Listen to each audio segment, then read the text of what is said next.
Ryan Trahan has posted a video every single day for the last 30 days, consistently getting 5, 6, 7 million plus views on every single upload. And I am gonna break down exactly how Ryan Trahan was able to do the impossible. No, not cross America with a penny. How he was able to gain 2 million subscribers in a month and go viral every single day. I mean, we're all wondering, how did he do this? Can anyone do this? Was this all just luck? No, it's not just luck. And that's what I'm gonna explain and break down everything from the thumbnails to the editing itself. And honestly, there's so much we can learn from the series that can help us creators go viral as well. But first, morning routine. It's not even morning, it's an inside joke.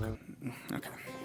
Now, the first thing that made Ryan go viral is the idea. Now, Ryan is on the entertainment side of YouTube, and if you've watched any of his videos, you know that he does extreme things and he does challenges. And well, this video, crossing America with a penny in 30 days, that's an extreme challenge. And also, this isn't really a brand new idea to Ryan. He's made many videos in the past surrounding this penny format, and this is one of the things that he found success with early on. So this is really smart for them to do this again, yet this time they're gonna make it more extreme, and they know that the format works, they know people are interested. So overall, because of the idea, they knew this would be a success before they even pressed record. Number dose is trendjacking, and trendjacking is honestly what I did on this video, okay? It's when you use someone who has a bigger authority or influence in your thumbnail or in your title to get those viewers, to get those fans, that community to watch that video. So if you clicked on this video for Ryan Trahan, hey, you know, I'm not offended. I'm a fan too. Let me know in the comments below if you love Ryan. Say, I heart Ryan. I'm gonna leave a comment saying I heart Ryan.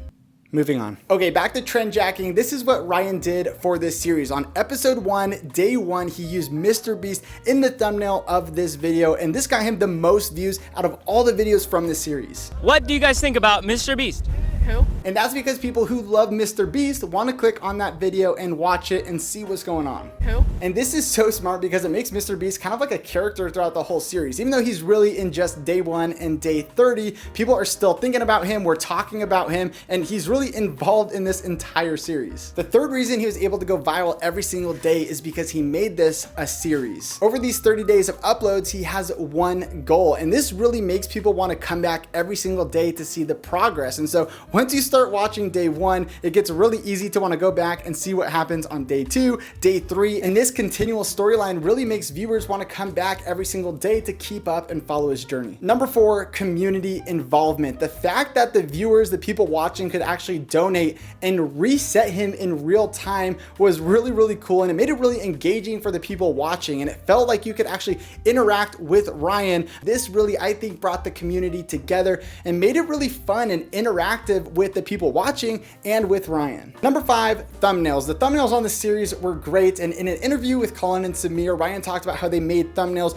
previous to the actual series. Now, because they were making the series with such a short turnaround, they actually had to think through and plan some of these thumbnails in advance, and this was a big brain move from Ryan and his team. Now, I've reviewed countless videos of people in our community, and when I see their thumbnails, oftentimes it looks like they just took a screenshot from the video, maybe they added a little bit of text, and it just doesn't look as good as if you were to actually make a professional thumbnail and spend a little bit more time on it. And I always encourage them to think about and plan, and maybe sometimes even make their thumbnails in advance. Most of us know out there that thumbnails are so important for getting the click, so you definitely want to be spending some time creating a good thumbnail like Ryan did for his series. Now, besides actually just getting the click on a video, when someone clicks on that video, you want to keep them around as much as possible, and Ryan was able to do this with his team through editing. One of the most important things with editing, especially when it comes to the entertainment niche, is the pacing of the video. Now, as a viewer, we don't see all the deleted scenes and cutout clips that didn't make the final cut of the video,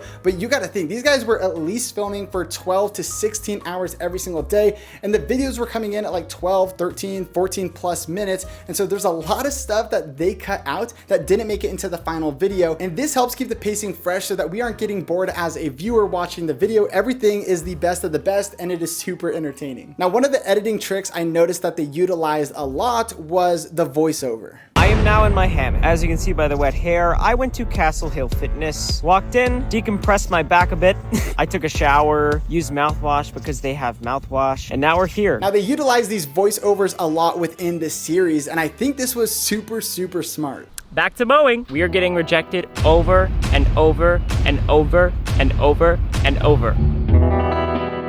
One of the reasons for doing this is actually for the pacing so that the video doesn't go slow. So if they filmed everything and maybe it just was too slow, it was too boring, maybe it wasn't as funny, they do this voiceover and they get like a bunch of time passing within a few seconds just by talking about what happened. And this really was a great editing trick to help speed things along throughout the day within the edit. Number 8 was the comedic timing. Now, if you watched any of the videos, you probably were laughing through a lot of them because it was just hilarious. Okay, so I just finished all the outside windows, but I do need to get these top ones. I have no idea how I'm gonna do this.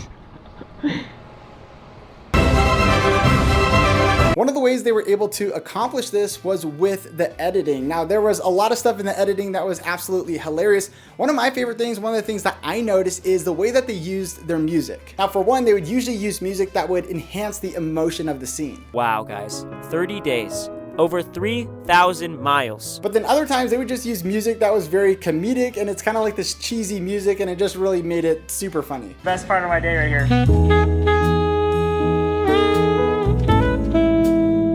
And there's a lot of scenes where the music is getting played and then it just gets cut off abruptly. It doesn't fade out. It literally just stops, and then there's like a funny moment or an awkward moment, and then the music kind of picks back up again.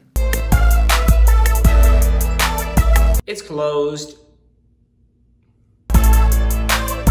And this editing technique is a great way to kind of highlight that funny or awkward moment in the scene. And now we're less than a mile away from crossing the entire country and giving Mr. Beast a pet. What? Oh! Well, there goes the sentimental music. Another funny thing they did in the editing is they would cut it off too quickly. So as he was talking, it would just cut. Hang tight, Mr. Beast. I'm on my way. I thought they were... Can I buy a water bottle for $1?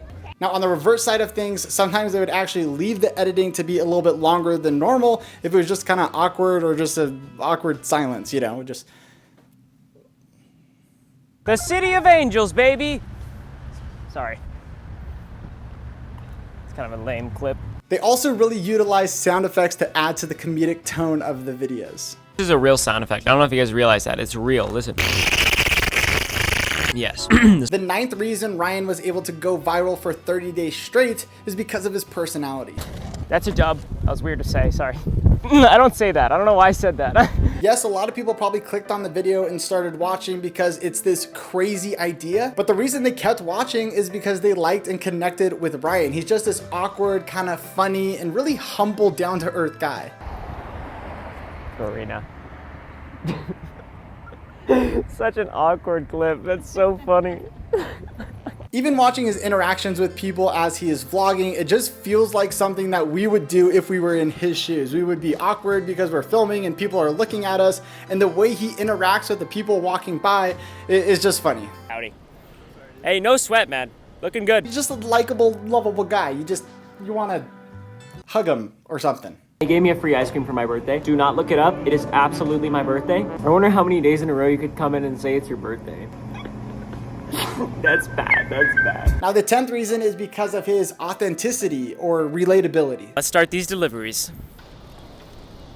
Is it worth me pretending that I actually left? Because I'm just doing that for the video. I have to come back and get the camera. And typically when we see creators who are open and honest and vulnerable, those are the people with the most diehard fans and the most loyal communities. Even when it comes down to the text that he uses on his thumbnails or in his videos, it's just most basic font and it just feels relatable to you as a viewer. Even the fact that he films a lot on his iPhone, the production quality is not like crazy high. You're watching it and you're like, hey, I could be like Ryan and start filming on my phone. I mean, even the series in general, he started with a penny. Literally everyone has a penny. When you watch this series, you're like, I could do that. I have a penny. I could go and trade myself to travel across the country. Now, are we gonna do that? Probably not. I'm not gonna do that. I mean, you can, but you feel like you can do it because he is so relatable and he's doing something that anyone could do. Now, if you wanna see me break down other YouTubers' editing techniques like Mr. Beast, Emma Chamberlain, Yes Theory, then click on the screen right now and I'll see you guys over there.